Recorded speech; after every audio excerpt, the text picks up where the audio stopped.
All right, YouTube. It's Wednesday. We're looking forward to games. Not a great slate. Who cares? It's college football. Like, subscribe, enjoy, comment. What else, Jack? Comment your upset of the weekend. All right. Say There's hi. Casey. Eat shit. Casey's on No, the show you're not too. supposed to swear in the first 30 seconds of the. She can just you can cut it out. That's fine. Enjoy. So it's just me and you? It's just me and you. Like the Katie, good old days. Back when, actually, have we ever done it just me and you? I don't think so. I don't think Has because that ever happened in the history of the show? probably not. I mean, for a while it was just me and you, and like Jack would be behind the camera and he would chime in every once in a while. I don't think it's ever just been me and you. Okay. Well, now today's the first for everything, right? But Jack will be along shortly. He'll be here, and I think Katie will pop in. Katie it was the most Barstool thing ever. She was setting up for this podcast and then was like, hey, by the way, you have a meeting with a group of people and Erica. I was like, oh, well, she has to go to that.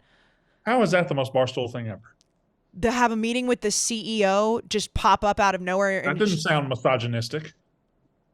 What? No. What? Who said anything about women? That's a you Okay. problem. All right. So let's do this. You ready? I'm ready. All right. Hi. Welcome to Unnecessary Roughness, Barstool's college football podcast, brought to you by the good folks at Casey. Tell them what it's brought to you by. High Noon Hard Seltzer. So like I mentioned, Katie got pulled out of the podcast, but before she did the glorious setup of the High Noons in front of us. We've got 2 game day packs. We've got 2 tall boys. I think they're the peach. I can't see the flavor, but I assume that they are the peach in front of me. So you know where to get High Noon. Drizzly, liquor stores, convenience stores, online, wherever. You know where to get High Noon at this point. The week 3 college football slate, which we will be talking about on this podcast, on the College Football Show, is not good. It's one of the worst slates we've seen, but it doesn't matter, Brandon, because it is college football. Everyone should grab a High Noon. Everybody should grab a High Noon listening to this. High Noon, we love you. Brandon, this slate is garbage. Okay. It is. Now, But that's a good thing still. It's still there college is- football. I'm just laughing because you're barely in camera right now. Like, I don't whoever Well- frames you up, if you lean to the left, you're out of camera. Well, remember, that's what you're seeing, not That's what the true. people That's are true. saying. That's true. Okay. I'm also looking at you. I know you moved locations or you moved the camera, but you still look like you're just in timeout in the Chicago office. Well, this is a weird office. I have no idea why they painted their studio wall gray. If I ever see one of the Chicago guys around here, I'll ask them, hey, Eddie, why did they paint your wall gray? We didn't paint it gray. It was white. They repainted it over. So this was Well, okay, well, that is gray. your people. Yeah, but it wasn't gray. It was white. At least All right, I but can. it is gray now. Yeah, Well, but it was. Well, you don't have to holler at me, Eddie. You don't have to yell at me. I mean, at least All when you panned over to Eddie, we can see that you can see daylight. When you first got on this, I know that now you can see the basketball hoop in the back, but before it just looked like you were in some like elementary school dungeon. Well, keep in mind, this is an office that probably was very, very comfortable and awesome when they had 10 people working here. There's 60 people here now. So you got to find daylight where you can find it. Anyway, Well, there you go. the slate is not good. It's garbage. I'll ask some what's the word? Not scientific. Philosophical questions. I'll ask a couple of philosophical Okay. questions about that. Okay. Because there is the idea that when there is a bad slate, that is when chaos can happen, and you can look at the end of the day and it's the best slate of games all season. That exists. Is it wrong as a college football fan to say this slate is bad when 3 months ago we would have watched anybody play anybody? Well, that's the same conversation we had before week 0, even with week 1. But we still had some pretty marquee matchups in week 1. The answer is I will take any college football at any time. So I think what's fair to say is we are so excited there are college football games happening. Any college football Saturday is a good day.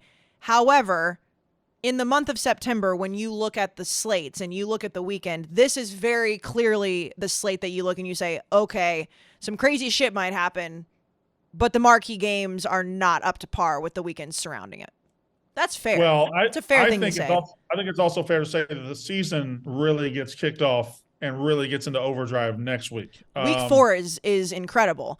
Oregon, Colorado, Clemson, Florida State, the Ohio State, Notre Dame, and then it just keeps going on from there of good matchup after good matchup. It really gets going next week. But this is still college football, and we're still going to talk about it. And it's still, listen, you can't sleep through this week because if you're like if you're number 15, Kansas State, like Missouri can test you. Tennessee can run into problems in the swamp. LSU can run into problems in Starkville. God, I hope they will, but they probably won't. But anyway, they could. I mean, Pitt, West Virginia. Penn State at Illinois, Pitt at West Virginia is interesting. Like you're right. There are nuggets here, and South Carolina and Georgia.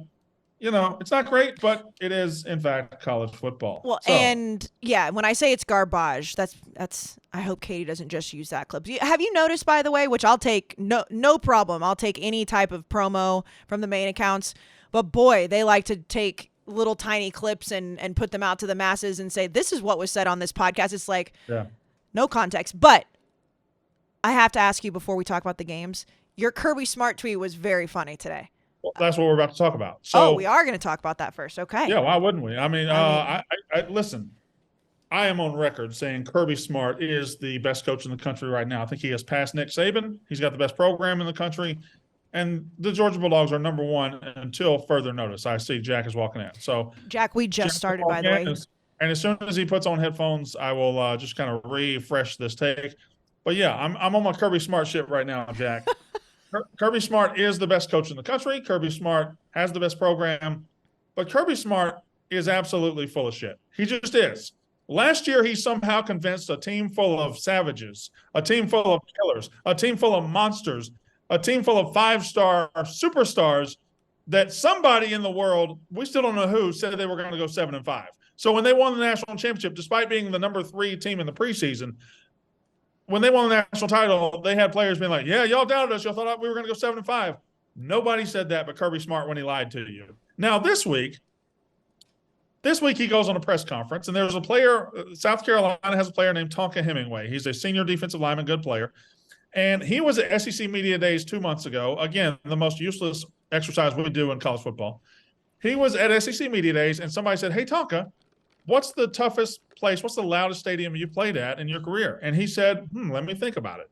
Well, Texas A&M was very loud, and then Tennessee. Tennessee was very loud too. The man said nothing about Georgia. Nothing at all.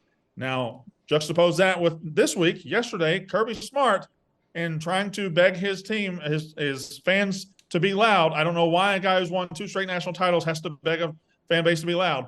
But in trying to get them to be loud, he said, yeah, well, we need to show up Saturday. We need to show how good we are, how loud we are, and certainly Tonka believes we're not that loud, so we gotta use him for motivation. He's lying, and let me take that back. Maybe he's not lying, but he's participating in a lie because the reporter did say, "Hey, Tonka Hemingway said this about Georgia," and that was a lie. So now the reporter has set him up. But why does Kirby Smart have to use a player on the other team as motivation? Why does he have to say, well, this guy said this, so we're going to come out and do this? They're 28-point favorites. They're going to walk the dog on South Carolina. Why does he need this? Well, I mean, what I think of, not to defend Kirby too much, and we've done a lot of talking about the loudness of that stadium because you got attacked very heavily. I still do. Yeah, that's very true.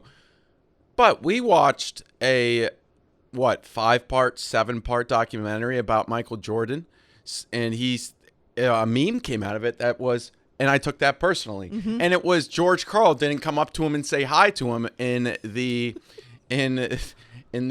restaurant or something. So great players, coaches, teams find the silliest of things to motivate them because it's very hard to get to the top. It's much harder to stay there, and we know that. But is this silly? 100%. Everything you just said, I do not disagree with, but we know this. This is how teams motivate themselves. Tonka. And I'm gonna double down on that. What is he doing? What is he doing? Oh boy. I have a guess real quick. Hey. I have a guess. So when Mississippi State beats LSU this weekend, what will your reaction be? I'll probably just sit there upset, but I know that I have the last 2 years on you. So Well, are you actually entertaining the thought Mississippi State could win? I mean, anything could happen. That's what you said yesterday, Is that what I said? Well, you said that Mississippi State was going to win, so I'm not going to sit here and argue it because I don't want to be wrong. Get out. I don't like being wrong. Get out. I love you, Megan. Oh, my I like God. that. Bye. I love her Bye, before, Megan. but I love her now. I love you too, Jack. Well, What about me? She said that. I know, but I was making him uncomfortable. Well, he's always uncomfortable. Okay. What? Um, I'm a pretty comfortable guy.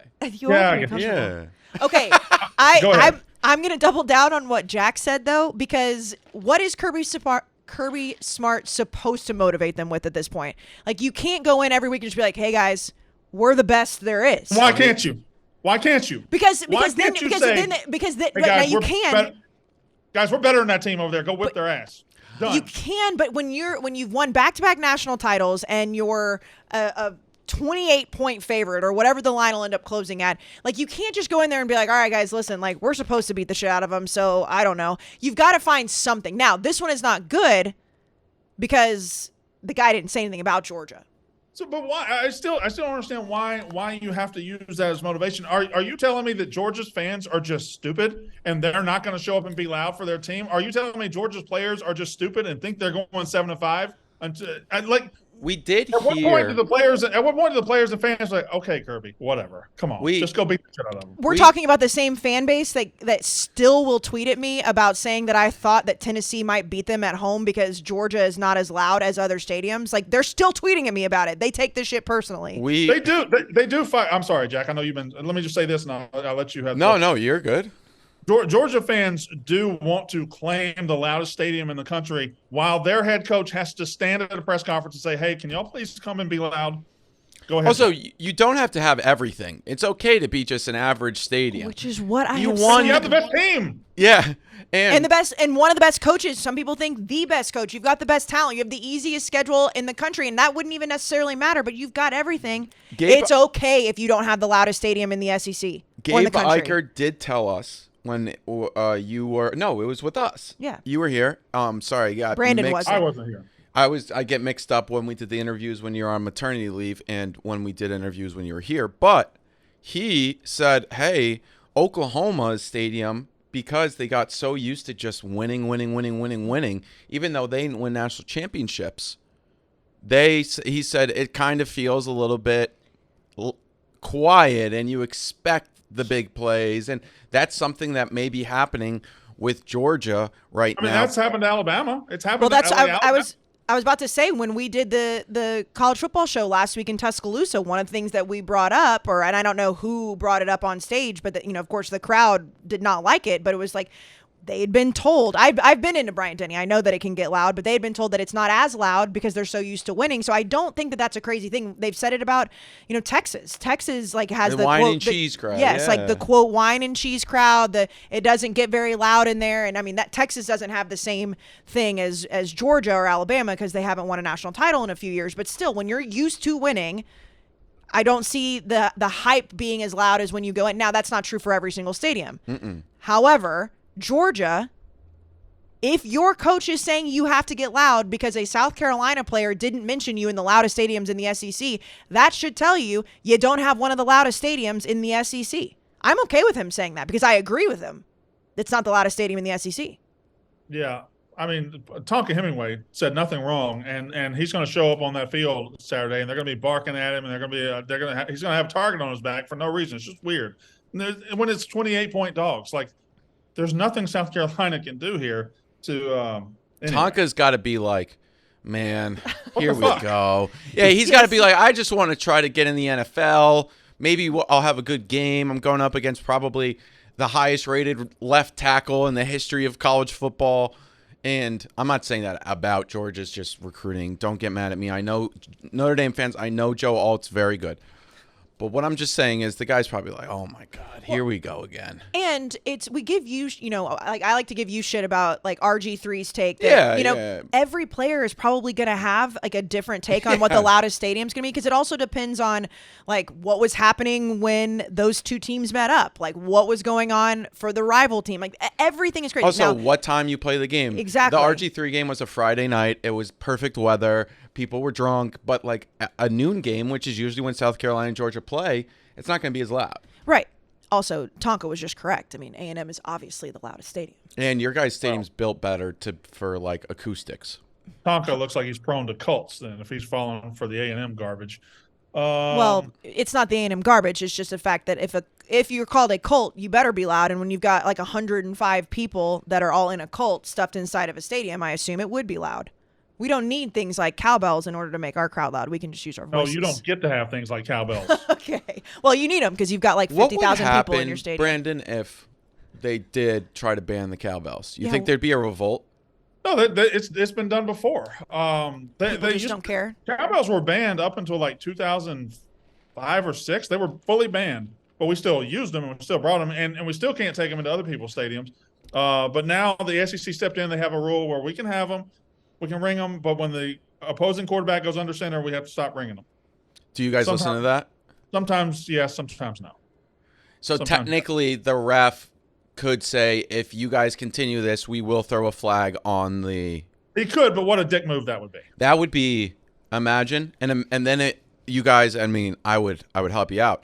I'd Keep look in mind that ref when Is- he's saying that is standing in the middle of 60,000 people with cowbells. Also, Imagine that ref using is them as from weapons. Oxford, Mississippi. He has his last name's Hemingway Whitley or something, and yeah, and his father won a national championship at Ole Miss when African claims American a national title at Ole Miss. How about that? when African Americans weren't allowed to play college football. No Ole Miss player has ever actually won a national title, but they've claimed some.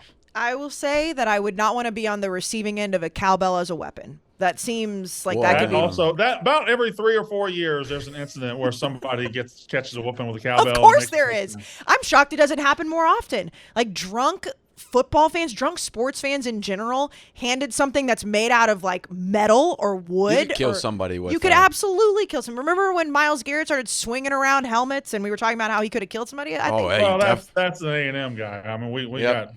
Yeah. Well, he wasn't at A&M when he did it. Okay. Well, yeah, but he's an A&M guy. Well, I don't know what that's supposed to mean. I think you know exactly what that's supposed to mean. No, I don't think so. Jack, I was mentioning we talked about how bad the slate is. Does that matter to you at all? Yeah, of course. Next week I'm going to be more excited, but obviously we're going to watch. I also think there's some exciting games. That's what we said too. There's some nuggets. Mississippi State LSU should be fun. There's There's Tennessee. some exciting second tier games where there's some exciting games where people can make statements or ranked teams can slip up. There's just not ranked versus ranked. There's not elite versus elite, but there is elite versus like second tier where you could see a little movement there. And then chaos could happen in this week. That's absolutely a fact. And this is the first time we'll see Georgia against an SEC team. I know South Carolina's not amazing, but this is the first time we're seeing this team against a real football team. No offense to Kent State and Ball State, maybe I think it was Ball State, and then who do they play in the first week? Who fucking knows, man? McNeese State, maybe. Nobody. Anyways, Tennessee, Florida is always fun, at least in my opinion. Pitt, West Virginia, I said it earlier, like that game is, we clamor for rivalries Penn to State, happen. Illinois is, first, Illinois obviously a little bit disappointing against Kansas, but this is Drew Aller against a pretty good defense for the first time. Kansas State, Missouri, Washington, Kansas State. Michigan I like State. the game of Kansas State at Missouri. I think Kansas State could be walking into a trap there too. But I think I like the dog in every game this week. I like Missouri +5. Really? Yeah. I like You don't like Michigan State, do you? I like South Carolina +27.5. I like I might like Minnesota +7.5 against Carolina. I know. I want to wait till Katie's back if she can get back for that game because I assume she's No, I already. don't. I don't like Michigan State, but I don't hate it either. Like, will they play for him? Because I don't think the players ever had a problem with Tucker. Like, there could be a bounce there where they play a little bit. There could definitely be I think the first week after something like this is probably your best chance to do something because the motivation's there. It's still kind of new. The second week's when it sets in. You're like, oh my God, wait, what am I supposed to do? Where am I going? Should I transfer? They could also, Michael Penix could throw 2 touchdowns in the first half, and it's 14-0, 9 minutes in, and they just lay down and quit. That can happen as well. You want to talk about this? This is just random. The interim's coach it's Harlan Bennett, right? That sounds like an Ole Miss name. No, I said that sounds like a guy who coached Army in the 1940s. Okay, that's Like, fair. Army. If I said Army legend Harlan Bennett, you don't bat an eye. No. Why is Alabama playing at South Florida? Recruiting purposes? I no idea, but I thought about that. But why would he play for recruiting purposes at this stage in his career if he hasn't done it? If he hasn't played at South Florida or somewhere down there until now, why would he do it now? But I guess that has to be it. Alabama fans who are listening, watching, whatnot, comment why, or just send us a tweet. I wonder how many elite recruits will unofficially visit South Florida's game this weekend, but not there to see South Florida. Yeah, maybe that's what. But he's never done that. You're right. But also from a recruiting standpoint, like if you are trying to get recruits to come, you would want them to come to Tuscaloosa. Well, yes and no. Yes, you'd also want to be on their turf, and you're walking through the tunnel, and oh shit, there's 5-star Johnny Smith out of Tampa. Hey man, what's up? I got to go win this game, but I'll talk to you after the game, something like that. Yeah, but if you're trying, I mean, granted, like you said, like why do it now? Recruits know who Nick Saban is and know what Alabama is, but I would say I would want a recruit to come see what Bryant Denny looks like, not playing at South Florida, but. Whatever. I think they just want them to see Alabama no matter what the circumstance is.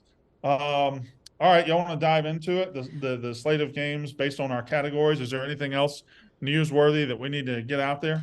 No, I mean, obviously we're not going to update every podcast, but we've talked about the Mel Tucker situation. I think this is going to be even uglier than we thought because the back and forth on Twitter and now Brenda Tracy's talking and speaking out, talking about witnesses. I'm like, this is the fact that there's back and forth on Twitter. I mean, I know he's not, but I feel like it's going to get really, really messy. It's unfortunate. I wish he was just fired for being a bad coach, so I could just make fun of it. But there's so many things here that are. There was Michigan State fans were like, "Why are you celebrating?" And I was like, "I told you, you can't come at my family." At me and then expect me say heinous things about me, throw a dolly at a bus and then expect me to say nothing. I have to do a little bit of a victory lap. Don't you agree that was crazy? What do you mean he didn't know? He asked, is he doing a show? That was crazy, right? What's happening? What's happening? Eddie's beside me. I'm in his office and I'm doing a show. And Eddie has an office? No, we're in the studio. Oh. What's this up, whole Eddie? Office is contracted, and he has to hide in here. Anyway, I'm sitting here. Eddie's here. He's letting me use the studio so I can do this. And one of his guys walks in and just starts talking to Eddie, starts asking him questions. I'm sitting right here doing the show. That was crazy. Who was it, Danny? It was Danny, but we're just talking ball. No, Danny's a friend of the program. He said that we love Danny. Danny's very nice. We love Danny. That is crazy, but it's Danny. Is that him? All right. Now you were saying Hank. Notre Dame sucks, Jack? No. Oh, is that Chief? No, I did not say they suck. I said they're good. I didn't say that, Chief. All right. When you talk about how handsome their quarterback is? I also just said you guys have the best left tackle in the country, top 5 pick. And last week, you guys were, in my book, winners of the week. You went into a tough situation and dominated it. So can't wait until next week. And beat a hurricane, which they couldn't do under Brian Kelly at NC State. Yes. So everything's going their way. Deshaun Kaiser, that was a special game. If he stays in school, they win the national championship that year. No, okay. If he comes back, relax. I was making fun of you earlier about where you were set up. This is just crazy. He walked by, we couldn't see his face or anything. You could just see his quarter zip. Yeah. I thought Hank was just walking by. But Chief's looking slim. You're looking great, Chief. That's the second. I weighed myself this morning. I'm not. It's not. Okay. Oh. He's actually fat. Okay. Sorry. But you real look quick, great. Shout That's out what to matters. Quick shout out to Penn State fans who are mad. You also have an elite left tackle, and he might be the best in the country too. So don't get mad at Jack. I can't pronounce his last name though. That's why he goes to Alt. Who's the best? I'm going to go with Joe Alt. Yeah, Joe Alt instead of Azabu. Azabuca's not his last name. I wouldn't even try because whatever. He's an African name, which is I love Africa. Jesus Christ. What? I do. All right, here we go. So diving into the games, let me pull up the categories right now. Do y'all need to tell anybody about how awesome something is? Yes, I do, and I love telling people how awesome Roback is, which I believe. Oh, that's easy. Roback. That's an easy one. Which I think RHOBACK. Roback, the best quarter zips, the best hoodies, the best polos. I'm sorry, Jack.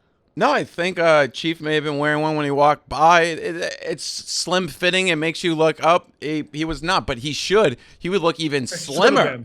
Yeah, that you know what? That's the key because the Rowback, the hoodies, they're so lightweight, but they're also very flattering. You know, they don't. Especially in the fall. Oh, they're the best. So the college football show we're taping tomorrow in Chicago, and Yes. and it's much cooler in Chicago right now Yes, than it is in New York, or it was last week. I don't know if it is this week. I got to check that, but it was perfect because I had on a Rowback when I was. Oh leaving my the God! Look studio. at this. Oh, look at that. They're the best. softest, most They're so breathable, soft. lightweight, And but they they're keep still you warm. That's what I'm about to say. But they It's- actually keep you warm. It's crazy how light they are and how heavy they are too at the same time. They're like they keep you warm. Rowback hoodies are the best. Their joggers are the best. Their polos are the best. Rowback, check them out. Rowback.com, RHOBACK.com. Do we have a code or are we just telling them what? Oh, I was about to tell him a code. And Give him a what do you think code. the code is? Rough. Yep. Probably Rough. Walker. Nope, it's Rough. rough. No, it's Rough. not How Walker. much are we giving off? 20% off all polos, 20%. quarter zips, not Q zips. I wouldn't call them Q zips, but quarter zips, hoodies and shorts with code ROUGH at rowback.com, RHOBACK.com. 20% off your first purchase through the end of this week. So get it in this week. And by the way, the joggers, I got a bunch last year when I was pregnant, so I got like bigger sizes, and I will still try to wear them. Like they don't fit anymore, but I'll take that drawstring and I'll make it as tight as possible because they're that comfortable. Yeah, the joggers are so good. So good. All right, Casey Smith, if you could only watch one game this weekend, which game would be the one that you put on your TV? Pitt, West Virginia. Ugh. I know it's kind of a gross one, but here's the thing. So we talked about this. It was great last year. It was great last year. What didn't Izzy do the hizzy? Wasn't that like a didn't? That was his first game. He played I don't great. think that had taken hold yet. If you remember Neil Brown had 4th and 1 to seal the game, and he punted instead. Yeah, but I And thought. and then no, hold on. And Pitt scored a touchdown, and then so they tied it. And then the first play coming out of that, West Virginia threw a pick six. Yes. Oh no, it was crazy. That's But I for some reason thought Izzy did some crazy He shit in that probably game. did. But He did some crazy shit every game. that's true. The backyard brawl to me, even though it's kind of because both of these teams are not very good this year, we talk about not wanting to get rid of rivalries all the time. We talk about with conference realignment, what's going to happen when Oklahoma and Oklahoma State don't play anymore, when Kansas and Missouri aren't playing. And Pitt, West Virginia is one of those rivalries. Those players hate each other. All the slogans that come out of it are fantastic. When we went to West Virginia, they were screaming about Pitt and they hadn't played them in years. So I think I want to watch that game. I'm Phil Jerkovic. Did you see how he was like mad at their fan base for? It was my. Yeah, it was a shit list. That's That was my right. shit list. It was Jack. That was a long day. That was No, a long no, day. don't I don't worry. remember anything. That like just kind of all the emotions surrounding this game in general. Let alone you've got some kind of in-house things happening. I would pick that game, and they're both 1-1.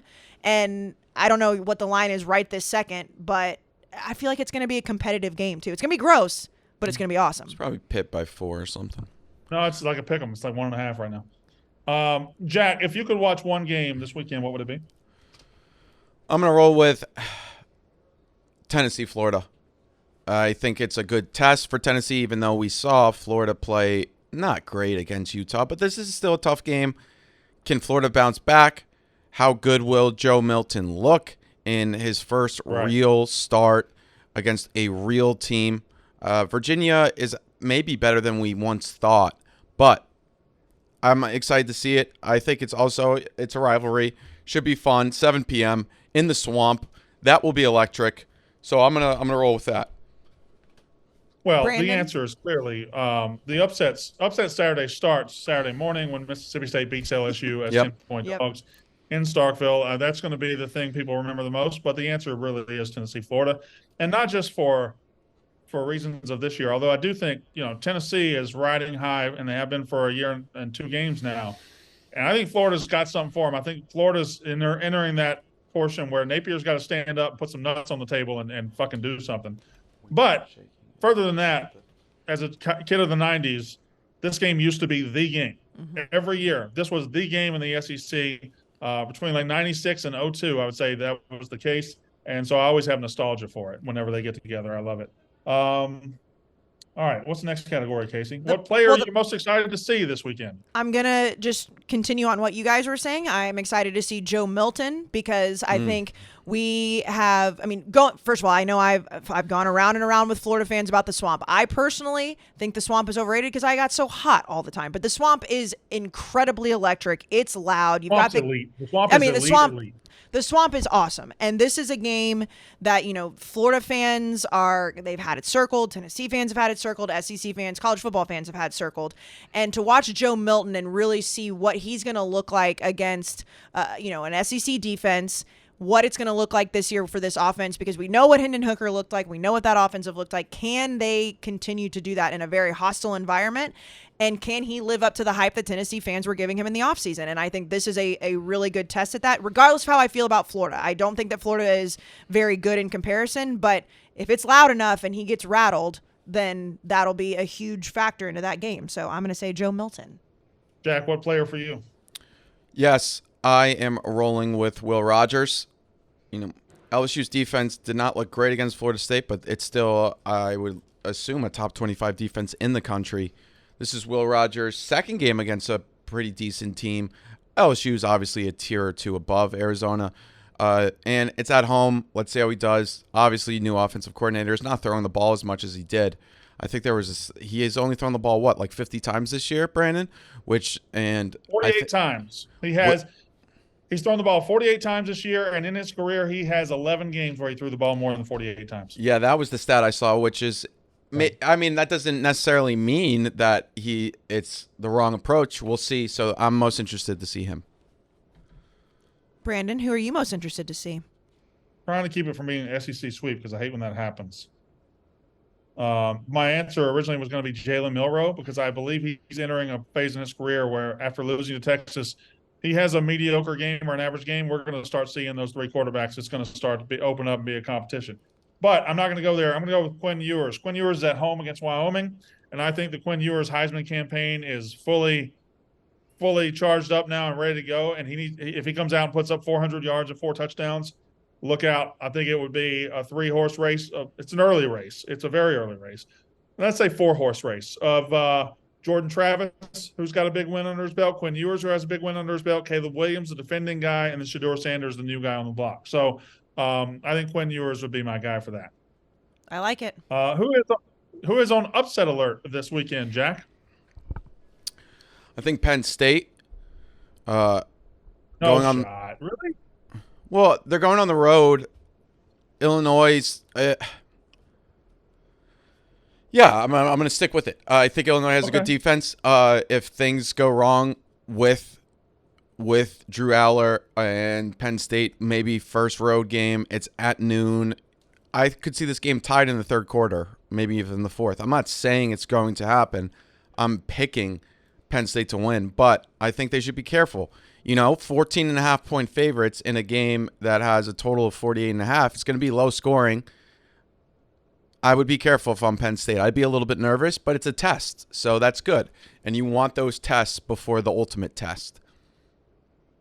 Casey, who's on upset alert? I would say Kansas State, and I feel like that's probably your answer too. So I'm not. Listen, I'm not going to explain it because I knew that was going to be your answer. Look at you see, he's already mad at me. It's right here. It's on my list. Jack can attest. It is on my list. Missouri over Kansas State. I want to see if Brady Cook and Drink can win one under pressure, but I'll let you go ahead and do it. Go ahead. Women are the worst. I knew that I was going to be taking it, so I'm just going to lob it up to you. Casey, you keep talking, but that was not mine. I do think Missouri could beat Kansas, and I would certainly consider that. I would consider a lot of them. I think there's a lot of teams here. I think LSU's on an upset alert. Listen, I know it's my team, but Arizona is a lot better than people are acting like. Like Arizona, I don't think Arizona's a bad team. Mississippi State beat them. 10 points for that game to me is crazy after what LSU looked like in the second half against Florida State. Florida State is better than Mississippi State, obviously. I think Kansas State on the road at Mizzou is a danger zone. I think I'm trying to skip over. I think North Carolina at number 20 hosting Minnesota. Minnesota's not a bad football team at all. I think that's one. I think Oklahoma going to Tulsa is a hell of a trip. I know they're big favorites, but that's stinky. But the one I would pick is I think Florida I think Florida's going to beat Tennessee in the Swamp. I don't think Joe Milton is that guy. I don't think Tennessee is that team this year. They looked so bad on Saturday. They couldn't move the ball. He couldn't throw the ball down the field. And Florida in that swamp, like I said, Billy Napier, I don't think much of him. But if he's got any man about him, if he's got any manliness about him, if that team has any nuts to him, they got to stand and be counted. They got to stand and fight against Tennessee, and I like Florida against Tennessee. And if you wanted to go to that game, Brandon. I bet you could go to Game Time. No. Why would you even? That was an obvious. I realized that was a lob I up. realized once I did it that I shouldn't have said that. But I was going to say, if you want to go to that game, you could go to cars.com, get a car, and drive to that game. Jack, Because- come on. First of all, hold on. We're going to give Cars.com all the love it deserves because, my God, Cars.com, they've been in business 25 years, up to 50,000 cars uploaded daily to Cars.com. They got millions of possibilities. I think they got 2 million cars on Cars.com at all times. 2 million possibilities. Shop for you. over 2 million cars for 2 million possibilities. But that's just crazy, the fact Jack, that you that was just did nuts. That was nuts. No, wherever life takes you next and whoever you're looking to be, there's a car for that on cars.com. Brandon's right. 25 years of business, in business. And yeah, I mean, I'm in New York City.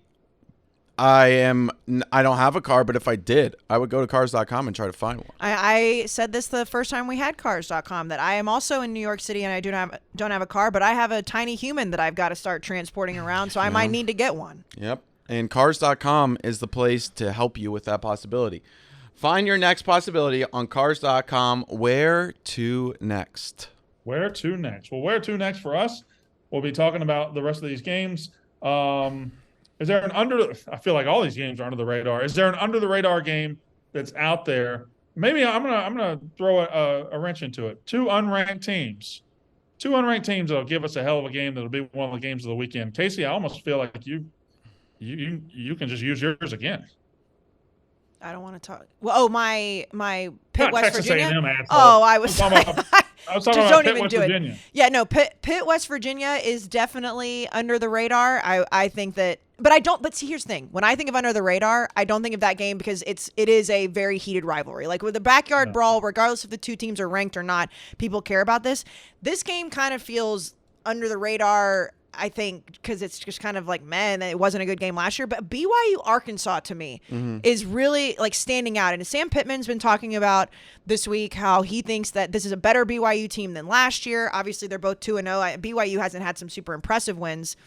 But they are almost mirror images of each other. These teams are. They have really good defenses, and they're having trouble running the ball. Now, it's under the radar, but I'm excited to see this KJ Jefferson hype because for the next few weeks when Arkansas gets into the SEC gauntlet, we're going to be talking about him a lot. So if Arkansas can go in and handle BYU the way that they did last year, then whatever. If it's a close game, that's going to be interesting for that hype. But I also think that BYU is decent, not great, but decent. So that's under the radar for me.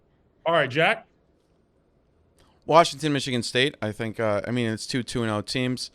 Top 10 team. I guess you were asking for unranked versus unranked, but I think that's a game that obviously Washington's 2-touchdown favorite, but Michigan State obviously we just saw a coach that a lot of people thought is one of the best coaches in the country get put on suspension. How does the team react? I'm sure the Michigan State fans will show up for this. They will be loud. It's a big game.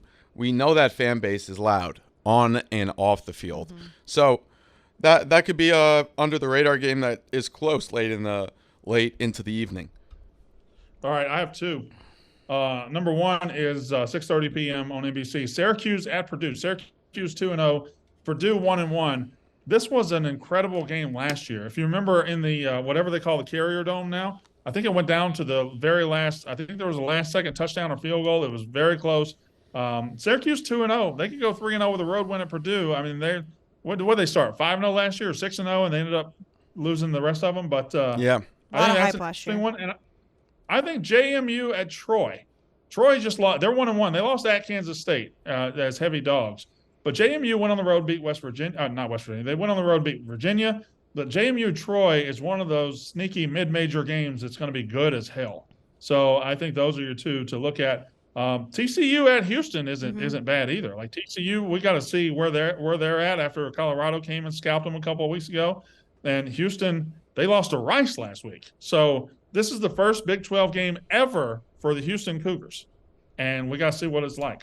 Yeah, and that one, you mentioned with how TCU looked against Colorado. We're gonna see. I mean, I know you can't do like the transitive property a lot in college football because week to week everything changes. But you're gonna see more about what TCU actually looks like because that nobody really expected them to look as bad on defense, I think, as they did against Colorado. And Houston is not Colorado, so we'll see exactly where TCU stands. I certainly expect them to look bad on defense because TCU was garbage last year. South Alabama, Oklahoma State could be a good game too. Oklahoma State, kind of a quiet 2-0, right? They went on the road and beat Arizona State last week. If they beat South Alabama, which I assume they probably will beat them, but they're going to be a quiet 3-0. Feels like they're going to be quiet everything this year. There's just not a lot of noise around that program. All right, that's all I got. I don't know if y'all got anything else. Is there anything else y'all got? No, I said that I wrote in the group text that if there's any teams that you think absolutely have to win, which I know in week 3 that's kind of an early I think thing. Tennessee has to win. I think LSU. Tennessee has to. I think LSU has to win. Oh, LSU certainly has to win. If LSU loses, this season is floating away from them because that's already 2 losses. They're out of the national title race. If they lose to Mississippi State, they're out of the SEC West race. Really, Mm-hmm. I mean, because are you going to be able to deal with Alabama and Ole Miss and everybody that you got coming up if you can't win in Starkville? So LSU has to win. I think Tennessee has to win. With the excitement they built around their program, a loss to Florida early in the season would kind of deflate that balloon a lot. And then, of course, the heavy favorites, Clemson can't lose and stuff like that. Georgia can't. I think I know we mentioned this game. Washington has to win. You talk about the Pac-12 race. If you go in and you lose to a down Michigan State Without a coach, like that's not saying much about. I mean, it doesn't obviously hinder or affect their conference. I got but one. What? I got a good one. Nebraska. I was at about home. to They're say 11 that. Yeah. They're 11-point favorites over Northern Illinois. Northern Illinois has already beaten Boston College, who is garbage. But Nebraska is not much better. So Nebraska cannot start 0-3 under Matt Rule, and they cannot lose to Northern Illinois at home. That would be a disaster. It would be an absolute disaster, and that because of how quickly we've seen first-year head coaches. I mean, Sonny Dykes, we said over and over and over last year, have the success as a first-year head coach at TCU. If Matt Rule starts it, that's not good. And then obviously, I mean, Colorado's an obvious one too. You can't have all the hype in the world and then go lose to Colorado State. Yeah, but I think to qualify for they can't lose, losing needs to be a possibility, and I don't think losing to Colorado State is a possibility. I completely agree with you. I think Maryland has to beat Virginia. I think that's on Friday night. I think they're going to win that by a lot. Well, yeah, I mean, they're 14.5 points. If you think that would be a good bet, if you think they're going to win it by a lot. I think that, because Talia, he has these games where he just looks absolutely electric. Like, I mean, he's a good quarterback. He looks like a Tagovailoa, but that to me just screams like Virginia's the worst team in Power 5. They're down Friday night, kind of standalone game that he just like lights them up. I'll say it. UConn has to win this weekend. I think we're all thinking it, Jack. If UConn loses to FIU this weekend, we're back to, oh my God, why did I even care? Because last week got run over by Georgia State, which is just disgusting. And then quarterback out for the season, but I think low-key, I mean, I wish Joe Faiano all the best. But I think this may be good for them. 8-point favorites against FIU on Saturday afternoon, 3:30, CBS Sports Network. Be there. Be there. What? He's fixing it now. Oh. Thank you, John Foley. It was just a weird. Yeah. That was like a weird point, Brandon. That was. Well, no, that I was just behind you. It was the city of It was the Golden Gate Bridge. We don't need Which that. we don't, yeah. Oh well. It's like I'm sure that'll be a homeless shelter before we know Oh it. boy. All right. Okay. So. Brandon, I'll see you soon. Yeah, that's fine. I'm about to go to Chicago. The live show work. Yeah, that's fine. Did the live show work the other night? Because I thought it worked. Yeah, Yes. it was great. For those of you who missed it, you can obviously go back and listen, but we will be doing that every Monday. If there's any time changes, they'll be tweeted out, Instagrammed out, yada, yada, yada.